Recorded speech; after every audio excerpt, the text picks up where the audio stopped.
খবর শুনছেন আকাশবাণী থেকে। প্রতিদিনের মতো আজকেও চলে এসেছি বাছাই করা কিছু গুরুত্বপূর্ণ খবর নিয়ে। শুরুতেই শিরোনাম। বসিয়েছিলেন মিঠুন, সরান অরূপ। কিশোর কুমারের ফলক ফেরাতে পূর্বমন্ত্রীর দরবারে বিজেপি। 21শে জুলাইয়ের মঞ্চে মমতাকে আমন্ত্রণ কংগ্রেসের। ভুল স্বীকার করলে শান্তি পাবেন, বলছেন শুভঙ্কর। এক পদে 2 বছরের বেশি নয়, দুর্নীতি রুখতে একাধিক দপ্তরে কঠোর বদলির নীতি রাজ্যের।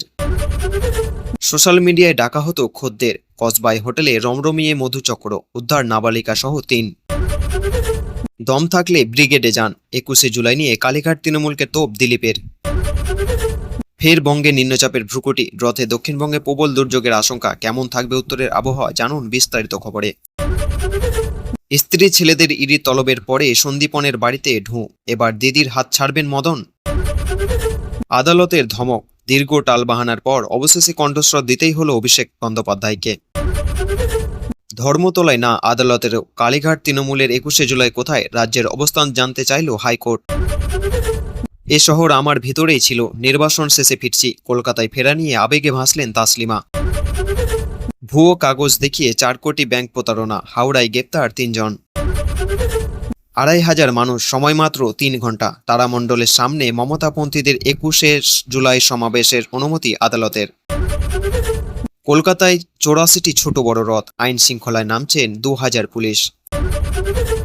আটকে থাকা 82,000 কোটির উন্নয়ন প্রকল্পে আসছে গতি। 125 দিনের কাজের মজুরি বৃদ্ধি। শ্লীলতাহানি সহ একাধিক অভিযোগ, গ্রেপ্তার নৈহাটি প্রাক্তন পুরপ্রধান। লাইন পারাপারে দুর্ঘটনায় মৃত্যু হাতির। 1 মাসে 50 বুনো প্রাণ বাঁচিয়ে নজির রেলের। 7 সকালে হুড়মুড়িয়ে ভেঙে পড়ল জলের ট্যাঙ্ক, আহত 2। তুমুল শোরগোল অন্ডালে। পুজোর আগেই সরকারি বাসে সিসিটিভি এবং জিপিএস। মহিলা নিরাপত্তায় বড় ঘোষণা পরিবহন মন্ত্রীর। আমফান রেশন থেকে মিড ডে মিল, তৃণমূল জামানায় দুর্নীতির তদন্তে বিশেষ কমিশন রাজ্যের। 2 মাসেই পুলিশকে দলদাস বানিয়েছে বিজেপি। সেটাভাঙা মন্তব্যে 4 ঘন্টার জেরা শেষে বেরিয়ে কটাক্ষ হুমায়ুনের। পঞ্চায়েতেও হবে পুনর্বিন্যাস, প্রধানদের হাতে থাকবে না আর্থিক ক্ষমতা, বললেন দিলীপ ঘোষ। এবার ইডির স্ক্যানে মদনের পরিবার, স্ত্রী ও 2 ছেলেকে তলব সল্টলেকের দপ্তরে। এতক্ষণ শুনলেন সংবাদ শিরোনাম, এবার আসছি বিস্তারিত খবরে। যারা এখনো পর্যন্ত ভিডিওটিকে লাইক করেননি তারা লাইক করে চ্যানেলটিকে অবশ্যই সাবস্ক্রাইব করবেন। 21শে জুলাই শহীদ দিবসের কর্মসূচি নিয়ে বড় নির্দেশ দিল কলকাতা হাইকোর্ট। এবার বিড়লা প্ল্যাটোনিয়াম অর্থাৎ তারামণ্ডলের সামনে সভা করার অনুমতি পেল কালীঘাট তৃণমূল। তবে এই অনুমতি দেওয়া হয়েছে একাধিক শর্ত মেনে। বিচারপতি সৌগত ভট্টাচার্যের বেঞ্চে জানিয়েছে, সভায় সর্বোচ্চ 2,500 মানুষ উপস্থিতি থাকতে পারবেন। এর বেশি জমায়েত করা যাবে না। সভা শুরু করতে হবে দুপুর 12টায় এবং শেষ করতে হবে বিকেল 3:30-এর মধ্যে, অর্থাৎ মোট 3.5 ঘন্টার মধ্যে পুরো কর্মসূচি শেষ করতে হবে। আদালত আরও জানিয়েছে, পুরো রাস্তা জুড়ে সভা করা যাবে না। রাস্তার এক পাশেই সভা করতে হবে, আর অন্য পাশ দিয়ে স্বাভাবিকভাবে যান চলাচল চালু রাখতে হবে। ট্রাফিক ব্যবস্থা যাতে কোনো সমস্যা না হয় সেই দায়িত্বে থাকবে প্রশাসনের। পাশাপাশি আইন শৃঙ্খলা পরিস্থিতি স্বাভাবিক রাখার জন্য প্রয়োজনীয় নিরাপত্তা ব্যবস্থা করবে পুলিশ।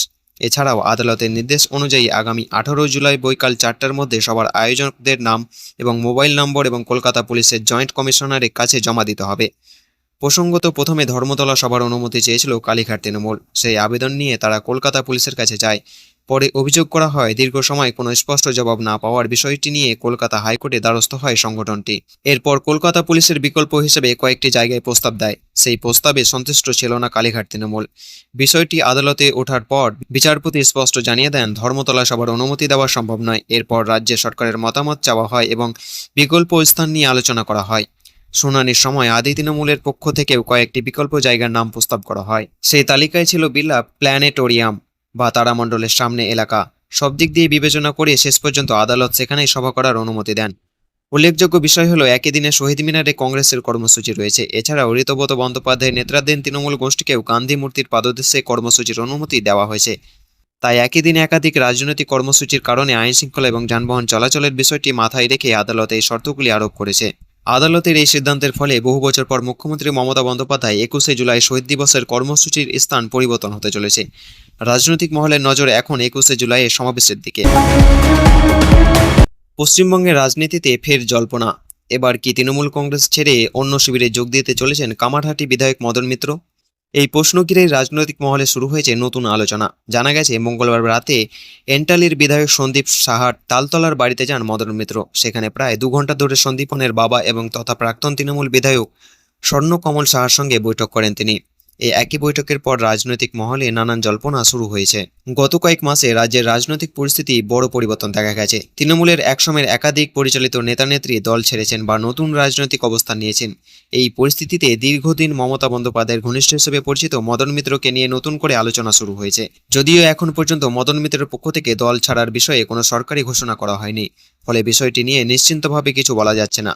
তবে তার এই বৈঠকে রাজনৈতিকভাবে যথেষ্ট গুরুত্বপূর্ণ বলে মনে করছেন রাজনৈতিক পর্যবেক্ষকদের এক অংশ। এদিকে সন্দীপন সাহা জানিয়েছেন যে মঙ্গলবার তাদের মধ্যে সরাসরি দেখা হয়নি, তবে ফোনে কথা হয়েছে। তার কথায় মদন মিত্র দীর্ঘদিনের অভিজ্ঞতা নেতা, তিনি দেখা করতে চেয়েছেন বলে জানিয়েছেন। দেখা হলে তিনি কি বলতে চান তা তখনই স্পষ্ট হবে।